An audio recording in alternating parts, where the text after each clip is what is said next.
Bueno, mi gente, aquí vamos con la geometría. En este caso vamos a hablar del círculo. Aquí tenemos las fórmulas para el círculo. Tenemos la circunferencia, que la fórmula es igual a diámetro por pi. Tenemos que recordar que el pi es igual a 3.14. Es aproximadamente, ya que ese decimal es un decimal infinito, pero siempre se usa hasta 3.14.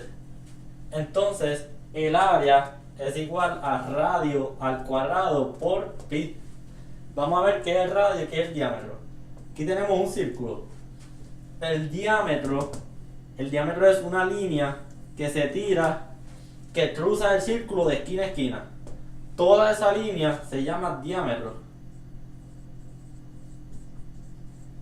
Entonces, el radio es una línea que va desde el centro del círculo hasta cualquier esquina del círculo. O sea, que puede ir para aquí, para cualquier esquina del círculo. Entonces, si el diámetro es la línea completa, el radio es la mitad del diámetro. Pues el radio va desde la mitad del círculo, desde el centro hasta cualquier esquina. Entonces, esta línea es el radio. Entonces, vamos a hacer unos ejercicios de práctica, de ejemplo, y vamos a ponerle al radio, vamos a poner que mide 6 pulgadas para hacer unos ejercicios de práctica. Entonces, vamos a sacar la circunferencia de ese círculo. Entonces, si el radio mide 6 pulgadas, pero para la circunferencia tenemos que usar el diámetro, pues el diámetro es la línea completa. Básicamente, el diámetro es 2 veces el radio. Pues, por lo tanto, si el radio mide 6, el diámetro va a medir 12. Entonces, vamos a coger la fórmula. Circunferencia es igual a diámetro. En el diámetro vamos a sustituir. Como el radio es 6, el diámetro va a medir 12.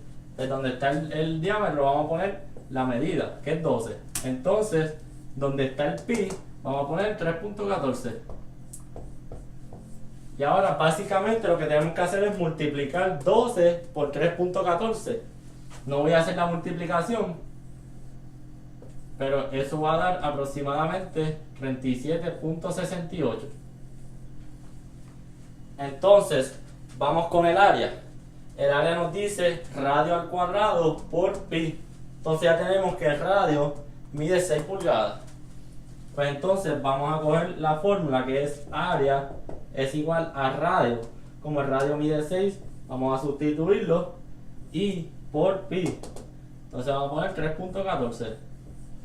Entonces vamos a resolver el exponente. Entonces sería 6 elevado al cuadrado es 6 por 6, cual sería 36 por 3.14. Entonces eso nos daría un resultado de 113.04. Entonces ya tenemos el área. Algo que es bien importante recordar es la relación que tiene el diámetro y el radio. Recordar que el diámetro básicamente es 2 veces el radio. Y el radio es la mitad del diámetro.